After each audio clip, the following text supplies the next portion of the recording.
It's time for day one of reading One Piece every single day of 2026, and I am actually going to put in clips that I filmed yesterday on the actual first, but I wanted to have my face on for the intro clip, so roll it back. Forgive the fact that I've already read a few pages in. I didn't plan on recording myself because I didn't want to put on makeup, but I said, fuck it.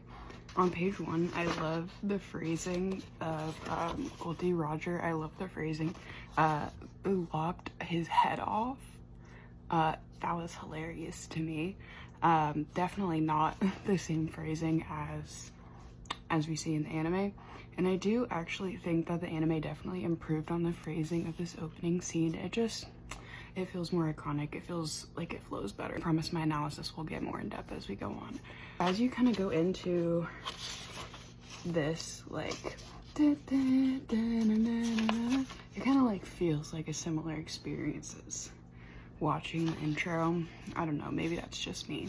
On page one, the wind blows from the east when we first get to Windmill Village. This is what it's called, yeah.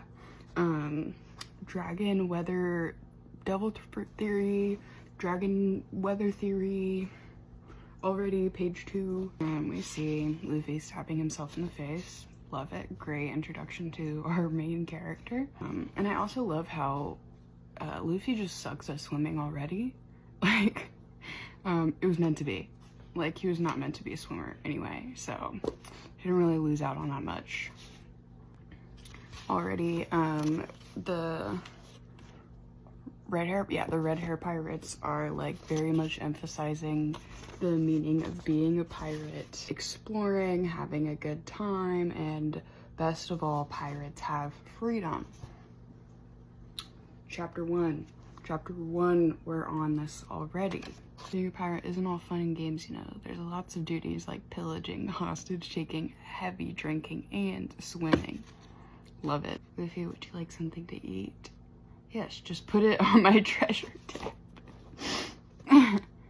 I'm gonna become a pirate, find lots of treasure, and then I'll come back and pay her. Does he? Has he? Will he? Will he come back and pay her?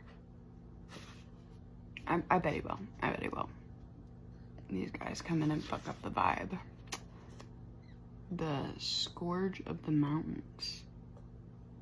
Okay. Old diva.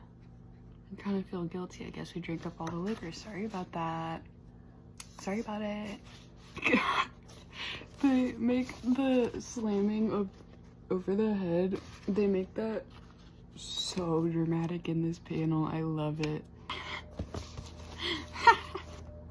Dude's bragging about an 8 million berry bounty. That's so cute.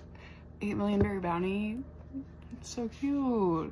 He absolutely crashing out at the disrespect. Luffy does not tolerate it.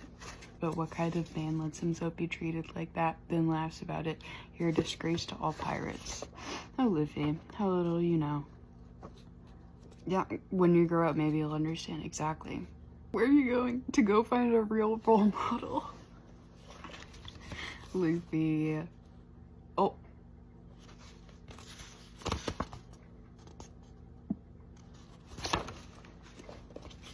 Dude, this chapter is longer than I was expecting. Holy buckets. And then I'll just be a pirate that never falls overboard. Right. How's that going?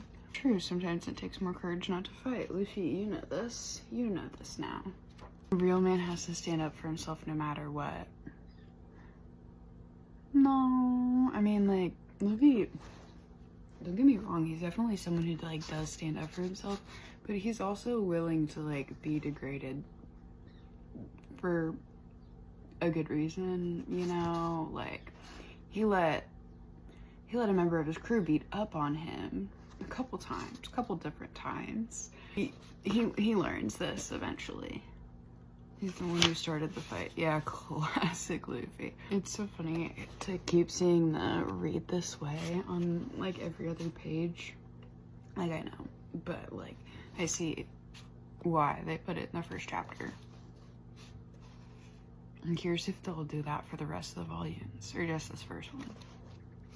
You mountain macaque? This is a word I have not seen and a word I do not believe Luffy would know. Obviously, the first chapters, Oda, I mean, the whole thing, it develops as you go on. And, like, Luffy gets characterized better. But I do like, especially early in, whenever they throw in, like, things that kind of contradict the Luffy we know now. Or maybe this is just one of those situations where, like, he thinks he's saying a different word. Like, he thinks he's saying a word and he's saying it completely wrong. Because he does that a lot, too. I'm gonna have to Google it. It's a type of monkey. I don't think Luffy would know that. And then Shanks pulls up with his aura, with his Conqueror's Haki. We don't know that yet. I don't see any of the lightning. I thought your punch was as powerful as a pistol. Not yet. Not yet. This whole chapter, and like this scene in particular, is really good at setting up like some of the principles we know Luffy to have about, like, I guess masculinity, but like also what it means to be like courageous, and like what it means to be a pirate, obviously. Like, this is a scene where he's saying that, like, yes, you can, as we saw earlier, you can take some disrespect, but when push comes to shove, you stand up for yourself and you stand up for the people you care about. And we're seeing that like set up Luffy's, a very fundamental part of Luffy's character, which I really appreciate. Good reason or not, nobody hurts a friend of mine. There we go. This page. Very Luffy. Very Luffy. This chapter does a really good job about introducing Shanks, who is someone who is one of the most like fundamental characters to making One Piece what it is, despite how limited his page or screen time is. But it really makes an impact in this foundational way, and that's why it is so important to actually watch One Piece from the beginning. Yow! Puts a cigarette out on his face. That's awesome. Why isn't Sanji doing that? Why is Sanji not putting cigarettes out on people's faces? I know why. It's because he doesn't use his hands or whatever, but like, missed opportunity for sure. And he's drowning. Splish, splash, glug, glug, glug. Get out of here. There we go. The aura on this man. Okay, and then we don't actually see the Conqueror's Haki here. But Shanks, what about your arm? Oh, iconic. Most of all, Luffy realized what a great man Shanks was. He vowed to be just like him one day. Period. I do feel bad for doubting Shanks in some of the recent chapters. There was a moment where I doubted him. Or at least who he used to be, I suppose. Which I guess that's also maybe the point. Or maybe I had poor reading comprehension because I did doubt him in that moment. And I feel bad about it now. Shanks is him, you know? And then Shanks dips for real now. One day I'll have a ship and a crew better than yours, and we'll have the biggest hoard of treasure in the world. 1 out of 2. I'm gonna become king of the pirates. Do me a favor. Keep this hat safe for me. This means a lot to me. Promise that you'll give it back to me someday when you become a great pirate. I think in the anime, he says, bring it back to me in perfect condition. And I thought that was such a funny change. It's either in the anime or the live action, but he says, bring this hat back to me in perfect condition. And I really like that change. I think it's really funny because it's impossible. I'll miss that rascal. What if he does become a pirate? He'll bring the village to shame. Nah. Not true. Incorrect. Our local sea monster. I'm sorry I have to do this. Gum Gum. It's gonna be Pistol. It's gonna be a pistol, of course. Yep. Gum Gum Pistol. First things first, I've got to get a crew. I think about 10 men should do.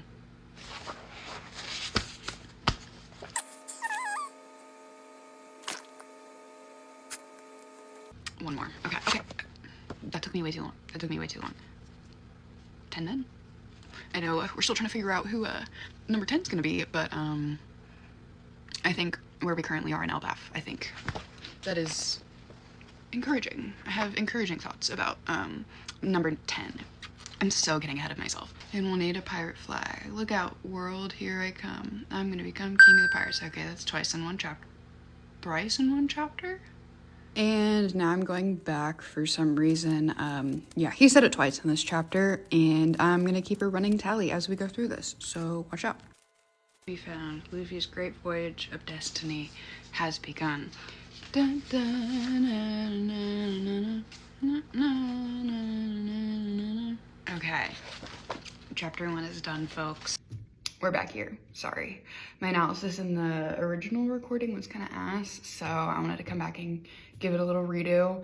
And I'm filming this after I've edited, so I'm really self-conscious about how much I say like and so bear with me. I'm really liking seeing some of the comparisons between translation adaptation in the manga versus the anime. I think the anime definitely improved upon the writing a little bit. However, they both in the beginning kind of suffer from a couple of the same issues, like not as good writing quality as we've become used to. The art's more simple naturally, and some of the character things haven't quite been worked out completely, but that's something to be expected. I'm not really gonna like say it's bad because of that. It's literally 30 years old and the story's grown so much in that time. It's really hard to dock points, which I'm not doing points or anything like that, but it's really hard to take points off seeing that much growth, you know? I did notice the font. That's kind of weird. The font that they use in the text, they use various fonts, but especially the onomatopoeias that they have on the page, those look very similar to even the chapters that are coming out like right now. So I do enjoy that consistency, and it feels like it's still the same story, even though here is an entirely different existence than chapter 1169. I think doing this day by day is gonna really help me improve my retention. I have problems remembering things, so I think doing it day by day, doing an analysis each day is going to really help my experience, and I'm excited to see where this goes, even though I know where it goes. Yeah, I think this was a great foundational chapter to introduce Luffy, introduce Shanks, who is one of the most important players in the series, despite his quite minimal screen and page time. I think by having the story introducing both Shanks and Luffy, but primarily Shanks, honestly, in this first chapter, I think by doing that together, it really solidifies the connection that these two have, and also introducing the Straw Hat in the same chapter. I'm not gonna talk about what I know about the Straw Hat, but yeah, it really just introduces us to 3, 4, 5, okay, Shanks, Luffy, Hat, Goldie Roger, One Piece, Freedom. These are all things that are very, very, very important to the show, the series, the story. Oh my God. And we get a really good introduction to all of these all at once. We don't quite get a huge introduction of the world, and I think that's for the better, because as the story keeps building, so does the world. We learn a lot more as the story goes on. You know, East Blue feels quite small once you get out of it, and this feels even smaller. So I do like how it starts kind of quaint, and it starts from really what you need to learn. It really hammers home those important themes. It really shows why Luffy is the kind of person that he is, and how much that has to do with Shanks. Yeah, I really enjoyed this chapter. It was way longer than I was expecting, but that's okay. It is a pillar. It is absolutely necessary. You cannot read or watch One Piece without this. It just won't be the same.